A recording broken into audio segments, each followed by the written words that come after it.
Selamat datang di pembahasan kita kali ini yang bakal dalam banget. Hari ini kita akan sama-sama membongkar mesin dari penalaran hukum itu sendiri, pakai kerangka kerja yang luar biasa dari karya Wilson Hun, 5 jenis argumen hukum. Kita nggak cuma akan lihat permukaannya aja, tapi kita akan telusuri sampai ke arsitektur intelektual yang jadi fondasi setiap putusan pengadilan, setiap undang-undang, dan setiap perdebatan di ruang sidang. Anggap aja ini perjalanan ke jantung pemikiran hukum. Yuk, kita mulai. Nah, untuk benar-benar memulai, coba deh kita resapi dulu metafora utama yang ditawarkan Hun. Dia minta kita untuk buang jauh-jauh anggapan kalau hukum itu kayak air suling, jernih, murni, dan datang dari satu sumber.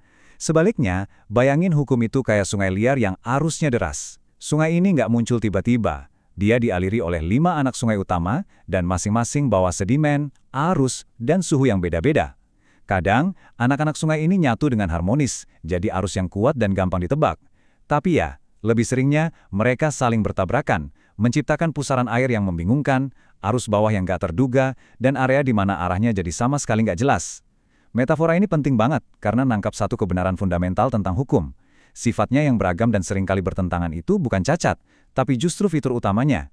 Kesulitan sekaligus keindahan hukum itu ada di tarian yang terus-menerus antara kekuatan-kekuatan yang saling bersaing ini.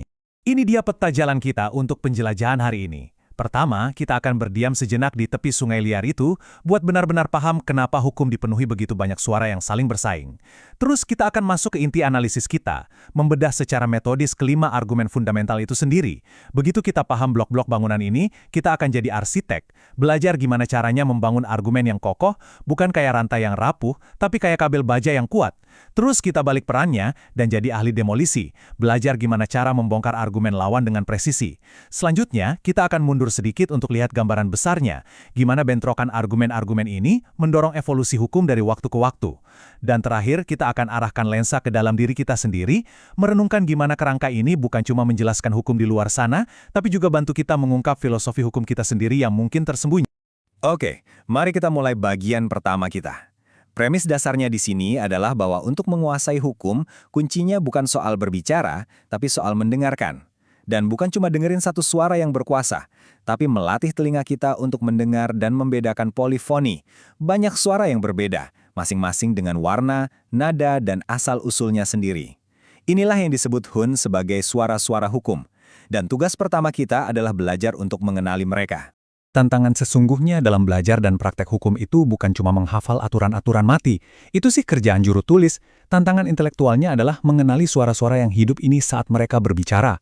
Coba bayangin, Anda ada di tengah-tengah orkestra modern, di mana setiap seksi memainkan partitur yang berbeda secara bersamaan. Kadang, mereka secara ajaib selaras menciptakan harmoni yang indah. Tapi, lebih seringnya, mereka menciptakan disonansi yang memekakkan telinga.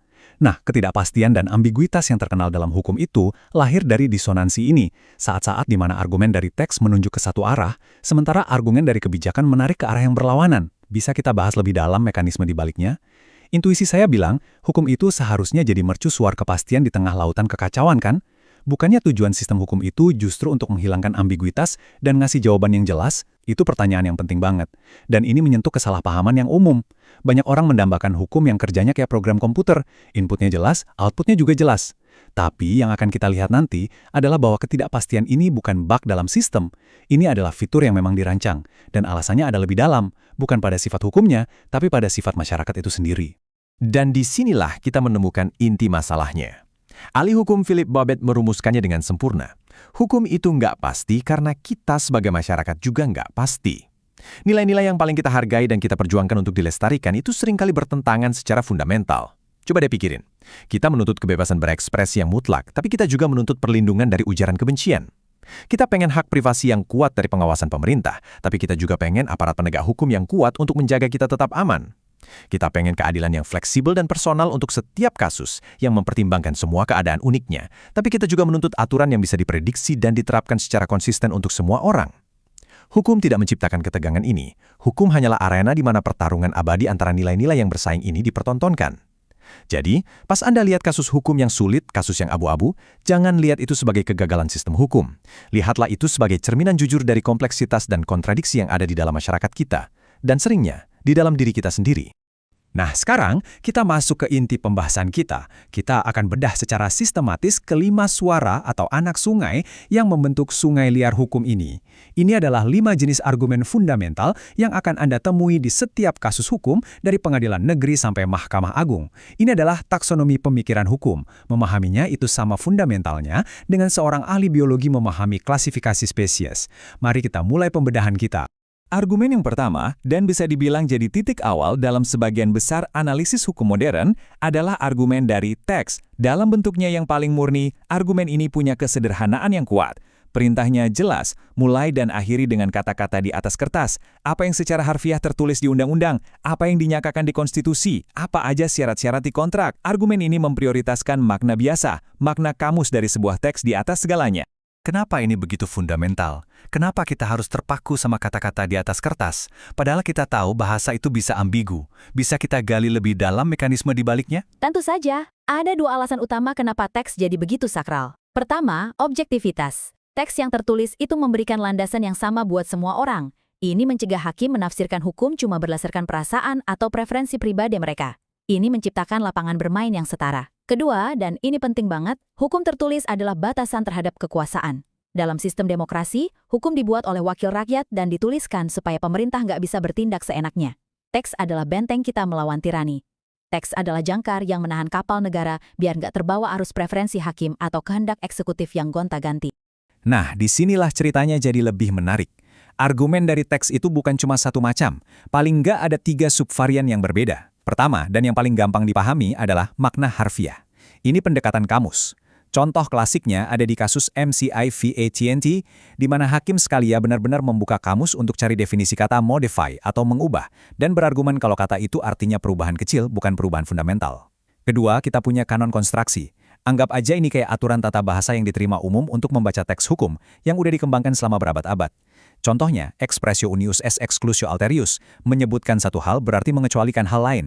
Kalau sebuah aturan bilang kendaraan bermotor dilarang masuk taman, seperti mobil, truk, dan sepeda motor, kanon ini akan bilang kalau sepeda atau skateboard boleh masuk karena nggak disebutkan. Ini adalah alat-alat yang sudah teruji waktu untuk memecah kebuntuan saat ada ambiguitas. Ketiga, dan mungkin yang paling canggih, adalah argumen intratekstual. Di sini kita nggak lihat kata-kata secara terpisah. Sebaliknya, kita menafsirkan satu bagian dokumen dengan melihat gimana kata atau frasa yang sama dipakai di bagian lain dalam dokumen yang sama. Contoh briliannya ada di Marbury v. Madison. Ketua Mahkamah Agung John Marshall membandingkan penggunaan kata necessary atau perlu di satu klausa konstitusi dengan frasa absolutely necessary atau mutlak perlu di klausa lain. Dengan menunjukkan bahwa para penyusunnya pakai kedua frasa itu, dia berargumen kalau mereka sengaja ngasih makna yang beda. Necessary nggak bisa berarti absolutely necessary, kalau gitu ngapain ditambahin kata absolutely? Ini kayak analisis forensik tekstual, yang berasumsi bahwa para penyusunnya adalah penulis yang sangat teliti, dan setiap pilihan kata mereka itu disengaja.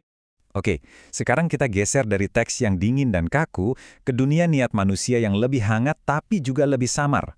Ini argumen kedua kita, niat. Kalau argumen teks bertanya, apa kata hukum?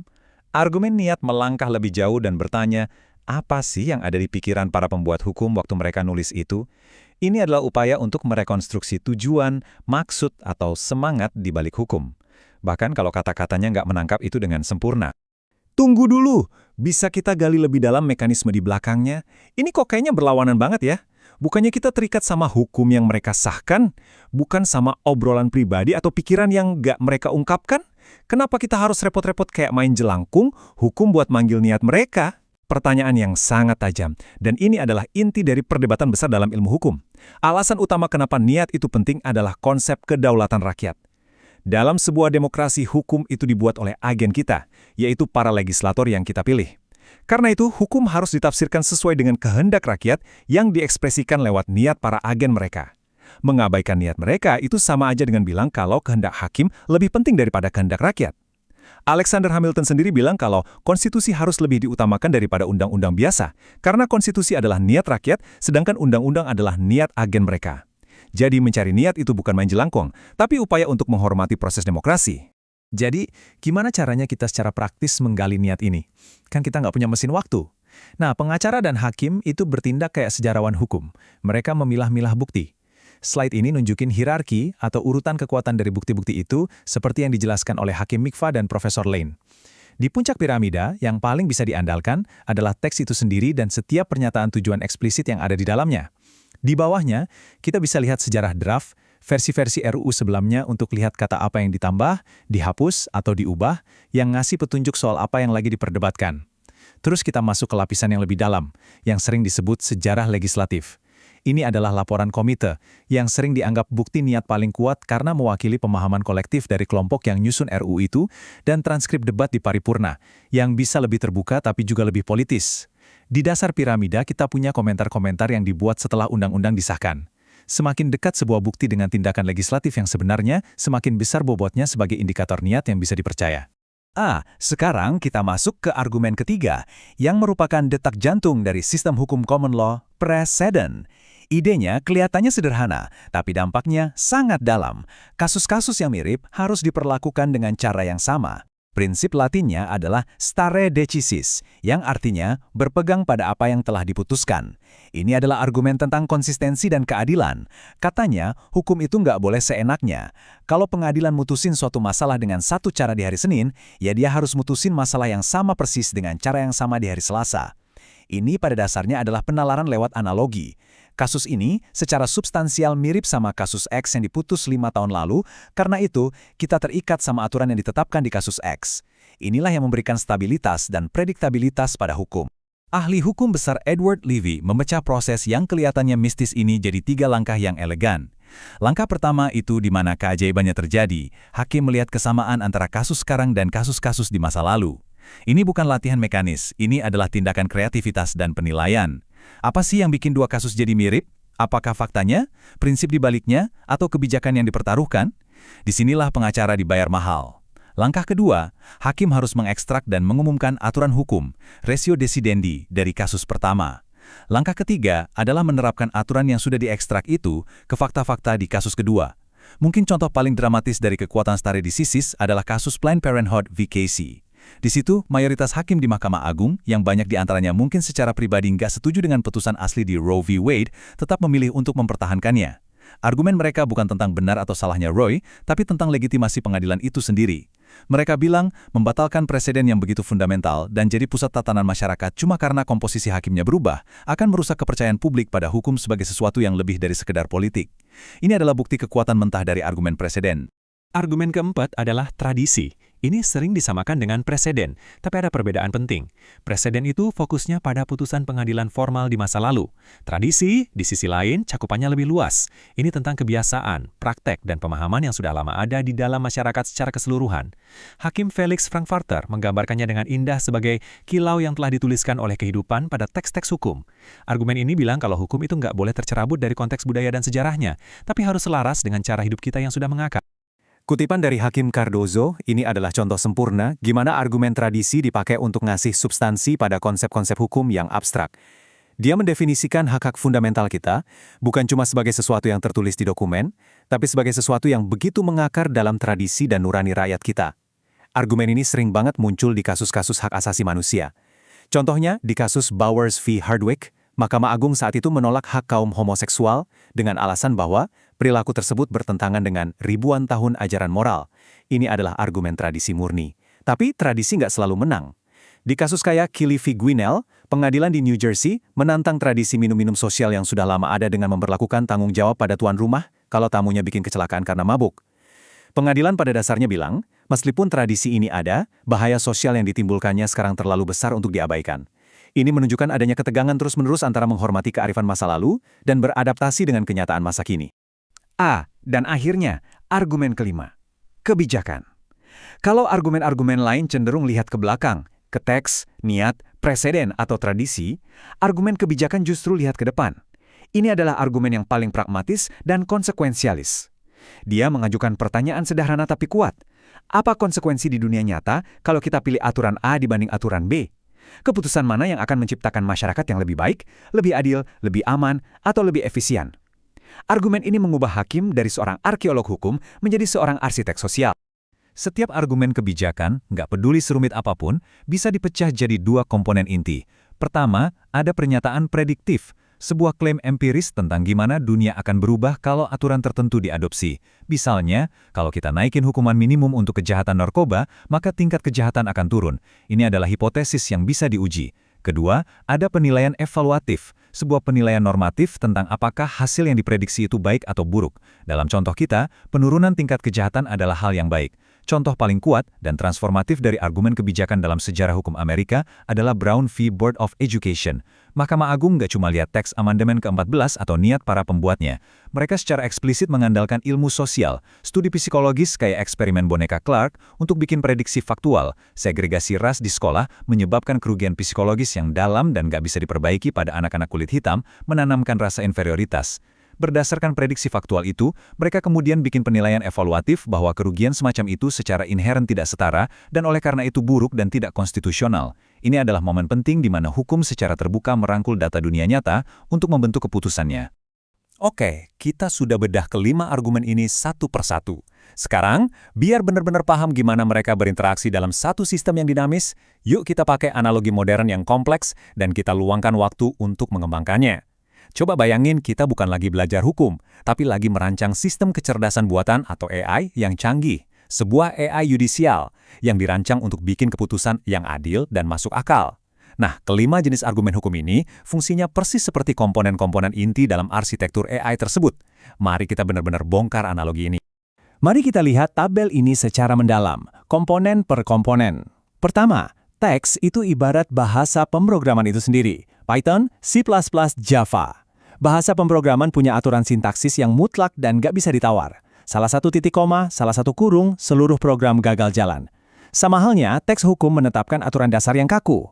Kalau undang-undang bilang batas kecepatan 60 km per jam, itu aturan sintaksis yang keras. Anda nggak bisa berargumen kalau Anda merasa 70 km per jam itu aman. Teks adalah fondasi yang nggak bisa dinegosiasikan. Kedua, niat itu ibarat dokumen desain dan komentar dalam kode. Programmer yang baik nggak cuma nulis kode, mereka nulis komentar di sampingnya yang jelasin kenapa mereka nulisnya begitu. Komentar seperti slash fungsi ini pakai algoritma X biar hemat memori, itu nggak dieksekusi sama komputer, tapi penting banget buat programmer lain biar paham tujuan di balik kode itu. Nah, sejarah legislatif itu adalah komentarnya para programmer hukum. Laporan komite dan debat di paripurna adalah catatan para arsitek yang menjelaskan kenapa mereka pilih kata-kata tertentu, apa yang pengen mereka capai, dan masalah apa yang mau mereka selesaikan. Ketiga, preseden itu adalah kumpulan data pelatihan AI. Model bahasa besar kayak GPT itu dilatih pakai data teks yang super besar dari internet. Mereka belajar ngenalin pola, hubungan, dan analogi dari miliaran contoh. Sama halnya sistem hukum common law itu dilatih dengan data kasus selama ratusan tahun. Setiap putusan pengadilan adalah titik data baru yang ditambahin ke set pelatihan. Waktu hakim hadapi kasus baru, mereka cari pola dan analogi dari data pelatihan preseden ini buat bikin keputusan. Dan sama kayak AI, kalau data pelatihannya bias, misalnya kalau preseden historis mencerminkan bias rasial atau gender, maka output dari sistem hukum juga akan bias. Keempat, tradisi adalah perilaku dan bias yang muncul emergent behavior. Ini salah satu aspek AI yang paling menarik. Kadang sistem AI mulai nunjukin perilaku yang nggak pernah diprogram secara eksplisit sama pembuatnya. Itu adalah pola yang muncul secara organik dari interaksi kompleks antara kodenya, datanya, dan lingkungannya. Tradisi dalam hukum itu mirip banget. Itu adalah norma, praktik, dan pemahaman bersama yang muncul dari masyarakat selama bertahun-tahun, yang membentuk gimana hukum ditafsirkan dalam praktiknya, meskipun nggak pernah ditulis di undang-undang manapun. Ini adalah akal sehat dari sistem. Dan terakhir, kebijakan adalah fungsi tujuan objective function, AI. Ini adalah perintah tingkat tertingginya. Apa yang kita mau AI ini optimalkan? Buat mobil otonom, fungsi tujuannya sampai tujuan secepat mungkin atau sampai tujuan seaman mungkin? Dua tujuan ini seringkali bertentangan. Dalam hukum, argumen kebijakan adalah perdebatan tentang apa seharusnya fungsi tujuan dari sebuah hukum. Apakah kita mengoptimalkan efisiensi ekonomi, keadilan sosial, perlindungan hak individu, keamanan nasional? Perdebatan sengit tentang kebijakan pada dasarnya adalah perdebatan tentang apa yang seharusnya jadi tujuan akhir dari sistem hukum kita. Setelah kita paham kelima komponen arsitektur ini, pertanyaan logis berikutnya adalah gimana cara kita merakitnya jadi argumen yang nggak cuma benar, tapi juga persuasif dan tangguh. Nah, disinilah kita beralih dari analogi digital ke metafora mekanis yang sangat kuat. Han membedakan dengan tajam antara argumen rantai dan argumen kabel. Argumen rantai itu dibangun secara linier, di mana setiap langkah bergantung pada langkah sebelumnya. Dia cuma ngandelin satu jenis penalaran. Misalnya, seorang pengacara yang seluruh kasusnya bergantung pada satu penafsiran makna harfiah dari sebuah kata. Kelemahannya jelas banget. Sebuah rantai itu cuma sekuat mata rantai terlemahnya. Kalau lawan Anda bisa hancurin satu mata rantai itu, misalnya dengan nunjukin kalau kata itu ambigu, seluruh argumen Anda bakal ambruk.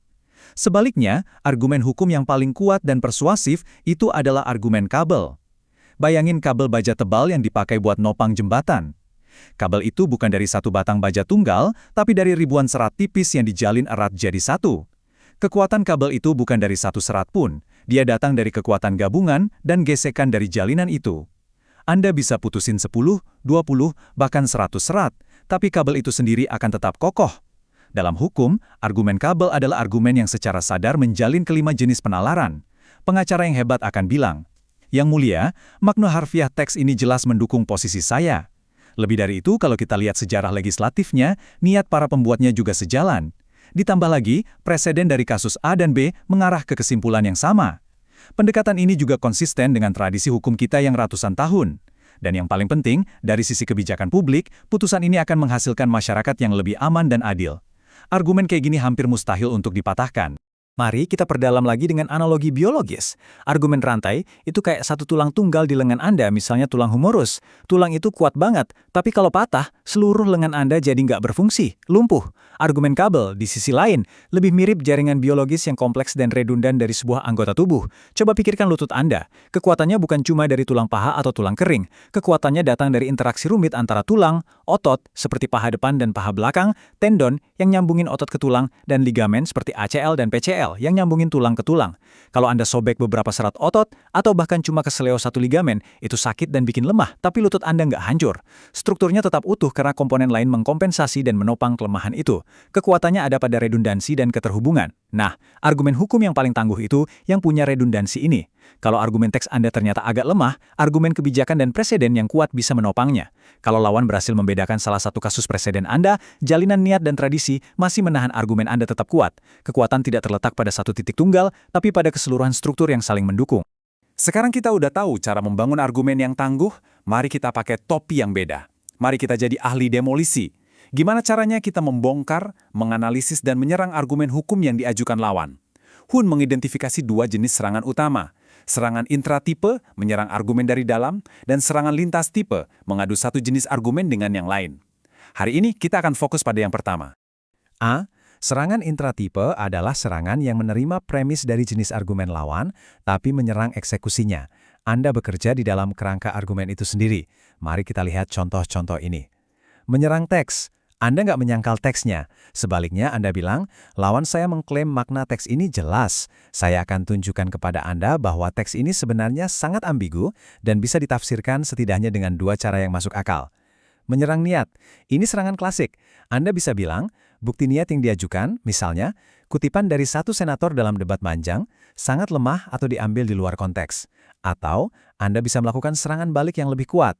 Ajukan bukti yang lebih meyakinkan bahwa niat para pembuatnya sebenarnya berbeda atau bahkan berlawanan dengan yang diklaim.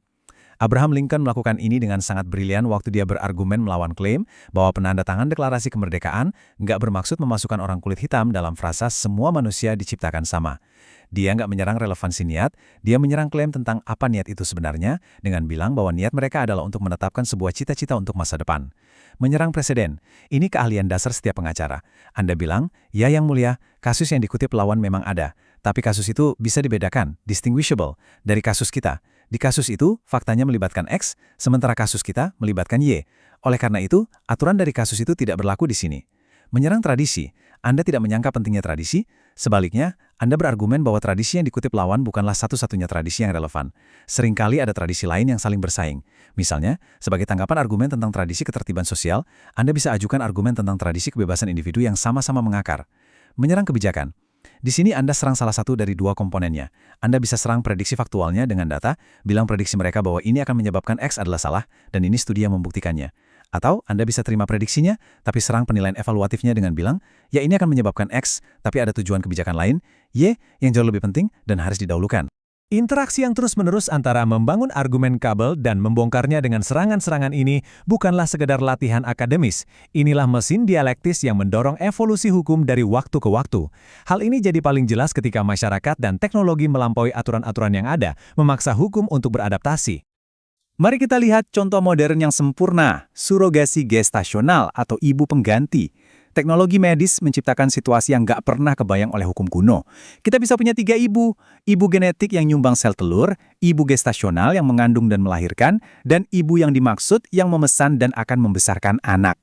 Aturan hukum tradisional yang sudah berabad-abad, mater semper certa est, ibu selalu pasti, yaitu wanita yang melahirkan, tiba-tiba jadi nggak cukup dan bahkan nggak adil. Aturan formal gagal total. Jadi, apa yang dilakukan pengadilan ketika dihadapkan pada kekosongan hukum? Ketika aturan formal gagal, pengadilan beralih ke penalaran lewat analogi, inti dari argumen preseden. Mereka mencari kerangka hukum lain yang mungkin bisa diterapkan. Kayak penjelajah yang coba berbagai kunci di sebuah pintu misterius. Slide ini nunjukin beberapa analogi yang mereka coba. Pertama, mereka coba hukum kontrak. Apakah ini kontrak yang sah untuk jasa gestasional atau ini kontrak ilegal untuk menjual bayi? Analogi ini maksa pengadilan untuk bergulat dengan kebijakan publik soal komodifikasi tubuh dan anak. Kedua, mereka coba hukum adopsi. Apakah ibu yang dimaksud pada dasarnya mengadopsi anaknya sendiri? Analogi ini menyoroti hak-hak ibu kandung. Ketiga, mereka coba analogi dari Undang-Undang Inseminasi Buatan, di mana hukum seringkali menetapkan bahwa suami dari ibu yang melahirkan adalah ayah yang sah, terlepas dari genetikanya. Berdasarkan niat, analogi ini mendorong fokus pada niat para pihak sebelum pembuahan. Dengan menguji setiap analogi ini, pengadilan secara bertahap mengungkap nilai-nilai dan kebijakan yang sebenarnya dipertaruhkan, otonomi reproduksi, hak untuk membentuk keluarga, dan pada akhirnya, kepentingan terbaik anak. Proses ini nunjukin gimana hukum meraba-raba dalam kegelapan ketika aturan lama nggak lagi berlaku, menggunakan berbagai jenis argumen sebagai jembatan untuk mencapai pemahaman baru. Proses adaptasi ini adalah bagian dari siklus yang lebih besar yang oleh para ahli hukum disebut pendulum hukum. Hukum itu terus berayun di antara dua kutub yang saling bersaing, kepastian dan keadilan. Kita seringnya mulai dengan aturan yang jelas dan tegas. Pikirkan aturan hearsay atau desas-desus dalam hukum pembuktian. Semua pernyataan yang dibuat di luar pengadilan tidak bisa diterima sebagai bukti. Aturan ini ngasih kepastian dan prediktabilitas yang tinggi. Tapi seiring waktu, pengadilan sadar kalau aturan kaku ini kadang menghasilkan ketidakadilan yang parah. Misalnya pernyataan terakhir korban sebelum meninggal. Jadi pengadilan mulai menciptakan pengecualian. 1 pengecualian, lalu 2, lalu 10. Pengecualian ini terus menumpuk, sampai pada satu titik, seperti yang sering dibilang, pengecualian telah menelan aturannya. Pada saat itu, hukum secara efektif telah berubah dari aturan menjadi standar, yang fleksibel dan kontekstual, seperti pernyataan di luar pengadilan tidak dapat diterima, kecuali jika ada jaminan keandalannya. Standar ini lebih adil, tapi juga jauh lebih nggak bisa diprediksi. Nah, setelah beberapa dekade ketidakpastian ini, masyarakat dan pengacara mungkin mulai kangen sama kejelasan lagi. Ini mendorong legislatif atau komite aturan untuk menciptakan serangkaian aturan baru yang lebih spesifik dan rinci, dan siklus pun dimulai lagi. Ini adalah tarian abadi antara kebutuhan kita akan prediktabilitas dan keinginan kita akan keadilan individual. Dan ini membawa kita ke bagian terakhir dan yang paling personal dari penjelajahan kita. Setelah memahami kelima jenis argumen ini dan gimana mereka berinteraksi, kita bisa mulai melihatnya nggak cuma di ruang pengadilan, tapi juga di dalam proses berpikir kita sendiri. Filsafat yudisial seorang hakim atau pendekatan mereka terhadap penafsiran hukum seringkali bisa diidentifikasi dari jenis argumen mana yang paling sering mereka pakai dan anggap paling meyakinkan. Ini bukan berarti mereka sama sekali abai sama yang lain, tapi mereka punya preferensi yang jelas, sebuah pusat gravitasi yudisial. Almarhum Hakim Antonin Scalia adalah seorang tekstualis dan originalis yang vokal. Pusat gravitasinya adalah teks dan tradisi. Dia percaya tugas hakim adalah menerapkan makna asli dari teks seperti yang dipahami pasti tulis dan menghormati tradisi yang sudah lama ada. Sebaliknya, rekannya Hakim Stephen Breyer punya pusat gravitasi pada niat dan kebijakan. Dia percaya bahwa hakim harus melihat tujuan di balik sebuah undang-undang dan secara aktif mempertimbangkan konsekuensi di dunia nyata dari keputusan mereka. Preferensi ini bukan hal sepele. Mereka secara fundamental membentuk bagaimana hukum ditafsirkan dan akibatnya membentuk masyarakat tempat kita hidup. Kenapa ini penting buat kita yang bukan hakim atau pengacara? Karena seperti yang ditulis oleh Hakim Cardozo, pemahaman ini pada akhirnya memberdayakan kita semua sebagai warga negara. Ketika kita bisa mengenali dan menamai berbagai jenis argumen yang dipakai oleh para pemimpin dan hakim kita bisa mengevaluasi penalaran mereka dengan tingkat kecanggihan yang jauh lebih tinggi. Kita nggak lagi cuma lihat hasil akhir sebuah keputusan dan setuju atau nggak setuju. Sebaliknya, kita bisa menganalisis prosesnya. Kita bisa bertanya, apakah hakim ini terlalu bergantung pada teks dan mengabaikan konsekuensi manusia yang tidak adil? Atau apakah hakim ini terlalu fokus pada tujuan kebijakannya sendiri sehingga ia mengabaikan kata-kata yang jelas dari undang-undang yang disahkan oleh wakil kita? Pemahaman ini mengubah kita dari penonton pasif dalam drama hukum menjadi kritikus yang terinformasi. Jadi, saya akan menutup analisis mendalam ini dengan sebuah pertanyaan untuk Anda renungkan. Ketika Anda berdebat tentang masalah moral, politik, atau bahkan keputusan pribadi, jenis argumen mana yang secara alami paling menarik bagi Anda? Apakah Anda seorang tekstualis yang selalu kembali ke aturan tertulis? Apa kata kontraknya? Apakah Anda seorang intensionalis yang selalu bertanya, apa sih semangat di balik aturan ini? Apakah Anda berpegang pada presiden atau tradisi, percaya pada kearifan masa lalu dan cara kita selalu melakukan sesuatu? Atau apakah Anda seorang analis kebijakan yang selalu pragmatis dan bertanya, terlepas dari semua itu, apa yang akan memberikan hasil terbaik bagi semua orang?